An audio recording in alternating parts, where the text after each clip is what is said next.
बातमी बीड संदर्भात आहे। बीडमध्ये नेमकं चाललंय काय हा सवाल उपस्थित होतोय, कारण गेल्या काही दिवसातील घटना पाहिल्यावर राज्यभरातील जनतेला हा प्रश्न सतत भेडसावतोय। बीडमध्ये किती आक्का आहेत हा प्रश्न या निमित्तानं समोर येतोय।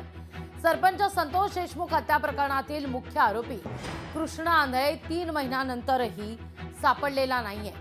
सीबीआय त्याचा शोध घेत आहे, तर दुसरीकडे बीडच्या शिरूरमधील सतीश भोसले उर्फ खोक्या याचे गेल्या काही दिवसांपासून कारनामे समोर आले आहेत। कारमध्ये पैशांची बंडल फेकणं, वन्य प्राण्यांची शिकार करणं, दमदाटीच्या घटनांचे खोक्याचे व्हिडिओ वारंवार समोर येत आहेत। त्याच्यावर वन अधिकाऱ्यांचा पोलिसांची कारवाई आहे, पण अद्यापही खोक्या फरार आहे। शरण येणार असल्याची चर्चा आहे असं सूत्रांकडून कळत आहे। तर तिसरीकडे आमदार प्रकाश सोळंके यांच्या निकटवर्तीयांनी एका दुकानदाराला मारहाण केल्याचा व्हिडिओ हा समोर आलेला आहे। त्यामुळे बीडमध्ये नेमकं राज्य कुणाचं, कायदा सुव्यवस्था कुठं आहे, पालकमंत्री काय करतायत असा प्रश्न विरोधक उपस्थित करतायत।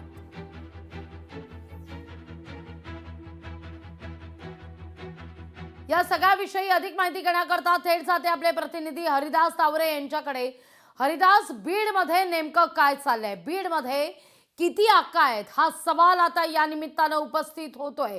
एक दुसऱ्याचं नाव घेतो तोपर्यंत दुसऱ्याचाच व्हिडिओ समोर येतो, दुसरा तिसऱ्यावर आरोप करतो तोपर्यंत तिसऱ्याचाच व्हिडिओ समोर आलेला असतो। बीडमध्ये नेमकं चाललंय तरी काय? आपण पाहिलं की संतोष देशमुख खून प्रकरणानंतर वाल्मिक कराड हे धनंजय मुंडे यांचे निकटवर्तीय हे आपण सर्वांनी पाहिलं। त्यानंतर काही दिवस उलटतेत ना तोच पुन्हा बीड आष्टी मतदारसंघात सुरेश धस यांचे निकटवर्तीय आणि कार्यकर्ता म्हणून ओळखला जाणारा सतीश भोसले उर्फ खोक्या हा देखील या ठिकाणी। हरिदास, माफ करा, काही सेकंद तुम्हाला थांबवते। या सगळ्याविषयी बोलण्याकरता आपल्यासोबत अंजली दमानिया या जोडल्या गेलेल्या आहे, सामाजिक कार्यकर्त्या। अंजली ताई, बीडचा मुद्दा तुम्ही सातत्यानं लावून धरताय, किंबहुना बीडचाच नाही तर महाराष्ट्रात जे काही सध्या गुंडगिरी फोफावली आहे या सगळ्याचा आवाज बुलंद करण्याचा तुमचा प्रयत्न आहे, या विरोधात आवाज बुलंद करण्याचा तुम्ही प्रयत्न करताय। बीडमध्ये एक व्हिडिओ समोर येतो ना येतो, एक दुसऱ्यावर आरोप करतो ना करतो, तो दुसऱ्याचा व्हिडिओ समोर येतो। आता खोक्याचा व्हिडिओ व्हायरल झालेला होता, वाल्मिक कराडचं प्रकरण होतं, तोपर्यंत संदीप क्षीरसागरांचं प्रकरण समोर येतं, स्वीय सहाय्यकाचं। इतकंच नाही तर आता प्रकाश सोळंके। अगदी नक्की, आणि हेच मी अगदी पहिल्या दिवशी म्हणजे 28 तारखेला मी हवं तर माझं ते त्या दिवशीचं बोलणं देखील ट्विट करते की ही माणसं हे तिथे चाललेला पॉलिटिकल ड्रामा असं माझं स्टेटमेंट होतं पहिल्या दिवशी 28 तारखेला जेव्हा बीड मधला पहिला मोर्चा होता त्या दिवशी।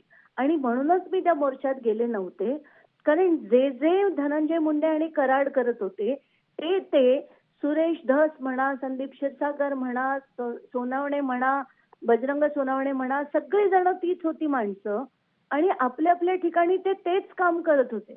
म्हणूनच मला वाटत होतं ते एकमेकांवर नुसती राजकारणासाठी चिखलफेक करतात। कोणालाही तिथे वाटत नाहीये की खरंच हे चित्र आता बदलायला हवं किंवा त्या देशमुख कुटुंबाला न्याय मिळायला हवा, ही त्यांची भूमिका कधीच नव्हती। मी आता इनफॅक्ट ते ट्विट देखील करणार आहे माझं त्या दिवशीचं वक्तव्य की आपल्याला लढायला हवं हे चित्र बदलण्यासाठी, आपल्याला लढायला हवं कराड सारखी जी मानसिकता ठेवणारे लोक आहेत त्यांच्या विरोधात। हे सगळं म्हणजे एक्झॅक्टली हेच मी म्हणते की राजकारणाला जे आता गुन्हेगारीकरण झालंय त्याच्या विरुद्ध लोकांना लढायला हवं। आणि आताच्या घटनेला आपण बघतोय सतीश भोसले पोलिसांना सापडत नाही, पण माध्यमांमध्ये बाईट्स देतोय, अगदी 15-15 मिनिटाच्या बाईट्स देतोय। मग मी काल तर ते जे मला मिळालं ते मी एसपींना पाठवलं, त्या एसपी मला म्हणतात आम्ही त्या माध्यमावर ऍक्शन घेऊ। मी म्हटलं आधी तुमच्या पोलिसांवर ऍक्शन घ्या, मग तुम्ही माध्यमांवर या। म्हणजे पोलिसांनी ज्यांना पकडत नाही, शोधत नाही, सापडत नाही, कृष्णा आंधळे सापडत नाही, तो तर गेले 2.5 वर्ष फरार होता म्हणे। आणि पोलिसांबरोबर तो त्या दिवशी फिरताना दिसला, आपल्याला विष्णू चाटेच्या ऑफिसमध्ये जाताना दिसला, त्यांच्याबरोबर पोलीस सुद्धा होते आणि तो फरार कृष्णा आंधळे पण होता। अशी स्थिती महाराष्ट्राची झाल्यावर काय होणार आहे?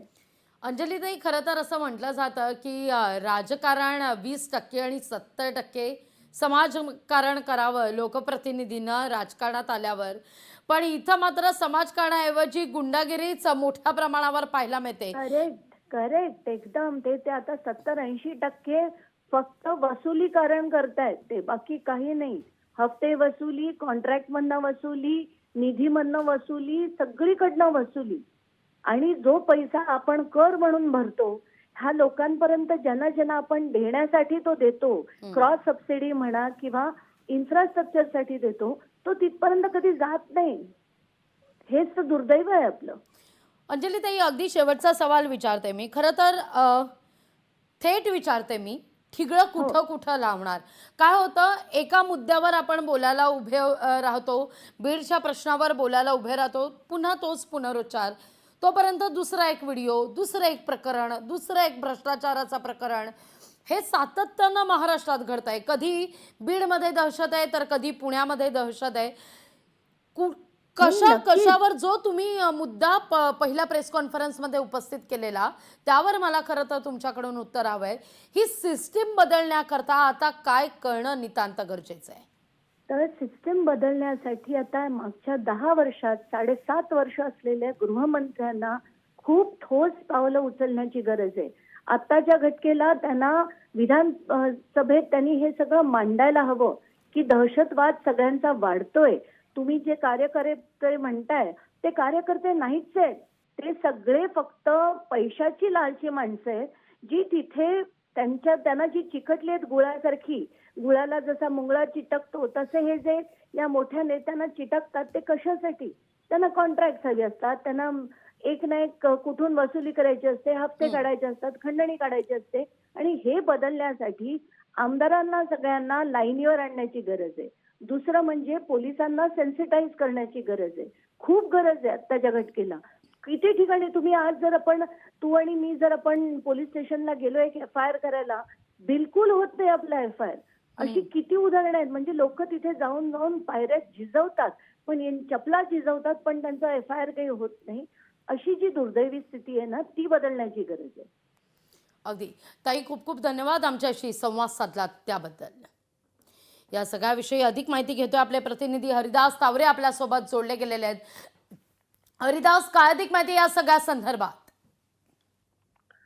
नक्कीच आपण पाहिलं की बीड जिल्ह्यामध्ये गेले काही दिवसापासून आमदार राज या ठिकाणी पाहायला मिळतंय का, असंच म्हणावं लागेल.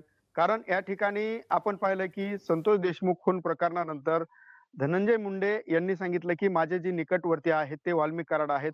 त्यानंतर थोडे दिवस उलटतात ना, तोच पुन्हा एकदा आष्टी मतदारसंघाचे जे आमदार आहेत त्यांचा कार्यकर्ता म्हणून ओळखला जाणारा सतीश भोसले यांची जी ऑडिओ क्लिप आहे ती वाढदिवसाला शुभेच्छा देतानाची, ते देखील व्हायरल झाली.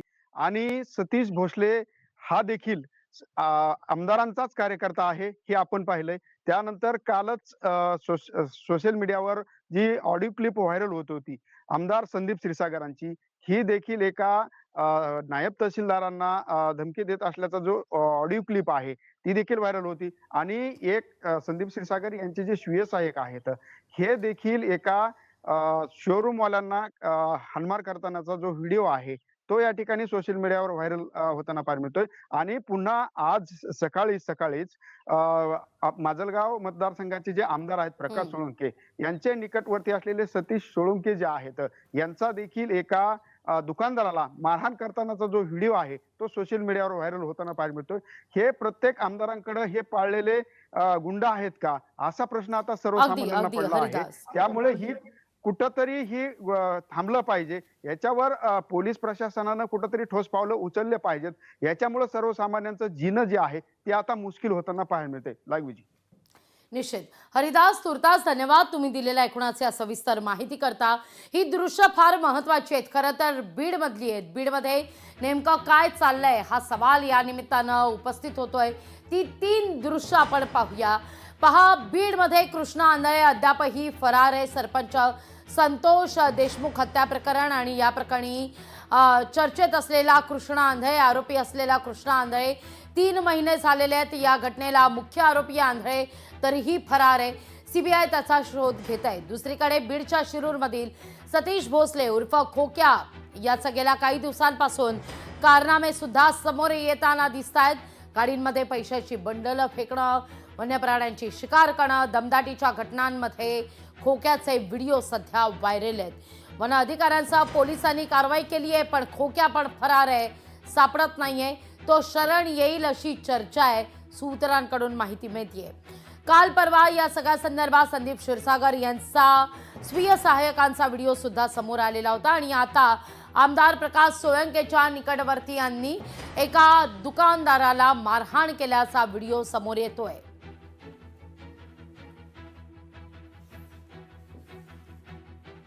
सतीश भोसले उर्फ खोक्या पोलिसांना शरण येणार असल्याची सूत्रांकडून माहिती आहे. त्याची कार पोलिसांनी ताब्यात घेतली असून त्यांना पोलिसांना शरण येणार असल्याचं प्रसार माध्यमांवर सांगितलंय.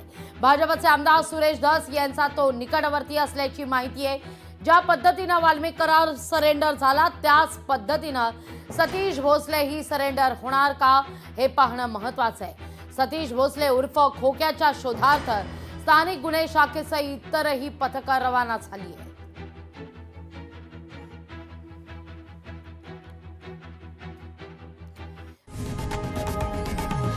लोकशाही मराठी ऐका, पहा, जागरूक रहा.